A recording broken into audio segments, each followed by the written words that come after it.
Friends, आज की video में हम आईसीआईसीआई डायरेक्ट का जो एप्लीकेशन है इसमें स्टॉक को सेल कैसे करना है उसके बारे में ट्यूटोरियल बताने वाले हैं।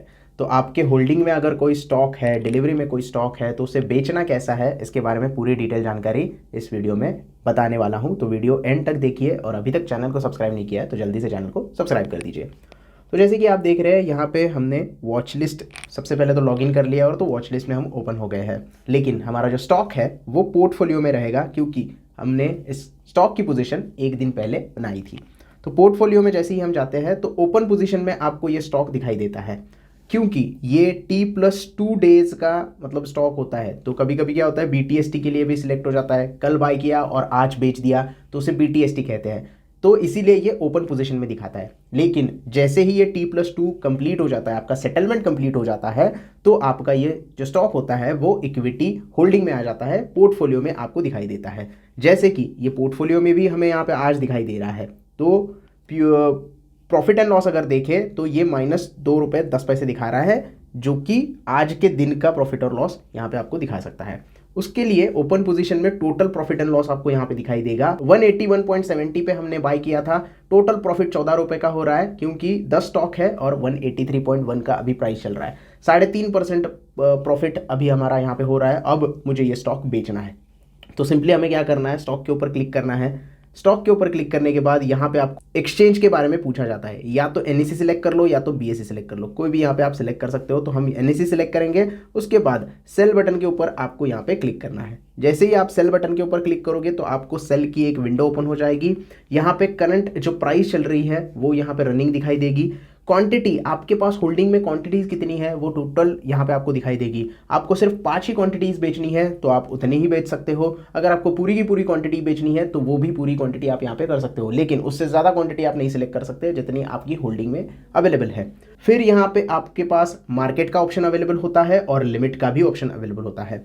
मार्केट अगर आप करते हो तो करंट मार्केट में जो भी प्राइस चल रहा है उस मार्केट के ऊपर आपका जो स्टॉक होता है वो सेल हो जाता है। अगर आपको उससे ज़्यादा प्राइस लगानी है, आपको चाहिए कि ये 183.50 पे बेचा जाए, तो आप इसे लिमिट सिलेक्ट कर सकते हो। तो जैसे ही आप लिमिट सिलेक्ट करोगे तो आपको यहाँ पे एक और टैब ओपन हो जाता है जो जहाँ पे आप आपकी प्राइस जो है वो एंटर कर सकते हो। तो फिलहाल तो इस वीडियो में मैं मार्केट पे ही सेल करके दिखाऊंगा क्योंकि बहुत लंबा वीडियो बन जाएगा और आप बोर हो जाएंगे। तो इसीलिए हम यहाँ पे मार्केट सिलेक्ट करेंगे। मोर के ऑप्शन में ज़्यादा कुछ नहीं है, वैलिडिटी आपको डे ही सिलेक्ट करनी होती है और डिस्क्लोज क्वांटिटी की यहाँ पे कोई ज़रूरत नहीं है आपको डिस्क्लोज करने की। 10 के 10 स्टॉक आप यहाँ पे बेच रहे हो। तो ये सारी चीज़ें होने के बाद आपको सिंपली क्या करना है, सेल बटन के ऊपर क्लिक कर देना है। तो जैसे ही हम सेल बटन पे क्लिक करोगे एक और विंडो ओपन हो जाती है। यहाँ पे कन्फर्मेशन की विंडो ओपन हो जाती है। प्रोडक्ट में BTST आ गया क्योंकि हमने ये स्टॉक को कल खरीदा था और आज हम इसे बेच रहे हैं। बाय टुडे सेल टुमारो, इसलिए इसे BTST का जो नाम है वो दिया गया है प्रोडक्ट को। अगर हम कल भी इसे होल्ड करते हैं, मतलब आज वेडनेसडे है, थर्सडे को भी इसे होल्ड करते हैं, तो ये आपकी होल्डिंग में चला जाएगा। T+2 का सेटलमेंट यहाँ पे कंप्लीट हो जाएगा। लेकिन फिलहाल हम ऐसा कुछ नहीं कर रहे हैं, इसकी वजह से इसे BTST करार दिया गया है। अब हम करेंगे यहाँ पे स्वाइप टू सेल, और T+2 का सेटलमेंट मैं जो बोल रहा था वो यहाँ पे भी आपको दिखाई देता है। मतलब ट्रेडिंग प्लस 2 दिन के बाद आपका ये सेटलमेंट हो जाएगा तो आपके पोर्टफोलियो में पूरा स्टॉक दिखाई देने लग गया। लेकिन हम तो बेच रहे हैं तो स्वाइप टू सेल हम कर देते हैं। ऑर्डर हमारा सबमिट हो गया है, जैसे कि आप यहाँ पे देख रहे हैं। रिफ्रेश करने के बाद ये जो हमारा स्टॉक है ये बेच दिया है हमने। 15 रुपये 50 पैसे का हमारा प्रॉफिट हो रहा है। 183.15 रुपये पे हमने बेच दिया।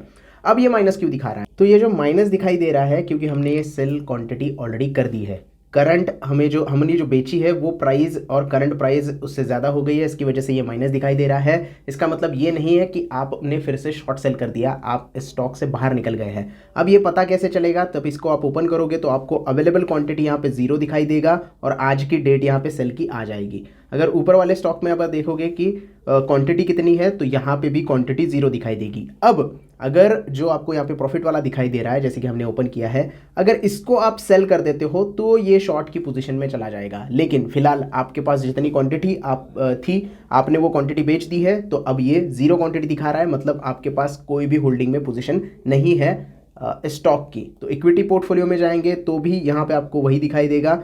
जैसे कि आप यहाँ पे देख रहे हैं कि सिटी यूनियन बैंक, अगर आपको बाय करना है और सेल करना है तो दोनों ऑप्शन यहाँ पे अवेलेबल हो गए हैं। फिर से अगर बाय करते हैं तो बाय कर सकते हैं या फिर सेल भी कर सकते हैं, कोई दिक्कत नहीं है। तो इस तरीके से आपको क्या करना होता है, जो भी आपका होल्डिंग वाला स्टॉक है तो आपको दूसरे दिन बेचोगे तो ओपन पोजीशन से बेचना होगा। अगर आपके पास पोर्टफोलियो में स्टॉक है तो पोर्टफोलियो में जाके उसे इसी तरीके से आपको बेचना होगा। आसान तरीका है, क्योंकि यहाँ पे क्या है कि जो POA अवेलेबल कर दिया गया है, मैंने POA सबमिट कर दिया है, इसकी वजह से टी पिन का जो चक्कर है वो यहाँ पे नहीं है। बाकी ब्रोकर के पास आपको अगर आप होल्डिंग के स्टॉक बेचते हो तो टी पिन देना पड़ता है, और वैसे ही ये ओपन पोजीशन में दिखाई दे रहा था, BTST में था, इसकी वजह से भी टी पिन नहीं पूछा गया है। तो दो रीज़न हो सकते हैं, होल्डिंग में अगर POA सबमिट कर दिया है तो टी पिन देने की ज़रूरत नहीं है, या फिर ICICI डायरेक्ट का ये ओपन पोजीशन में BTST इसको समझा जाता है, इसकी वजह से इसके लिए टी पिन नहीं मांगा गया है। वरना आप कमेंट में पूछ सकते हो कि टी पिन क्यों नहीं दिया है आपने, तो ये दो रीज़न की वजह से मैंने यहाँ पे टी पिन नहीं दिया है। बाकी आप कौन सा ब्रोकर यूज़ करते हो तो ये मुझे कमेंट में आप बता दीजिएगा, ताकि मुझे भी पता चले कि हमारे व्यूअर्स कौन से ब्रोकर के साथ ट्रेड करते हैं। इस वीडियो में इतना ही, मैं मिलूंगा नेक्स्ट वीडियो में, तब तक के लिए धन्यवाद।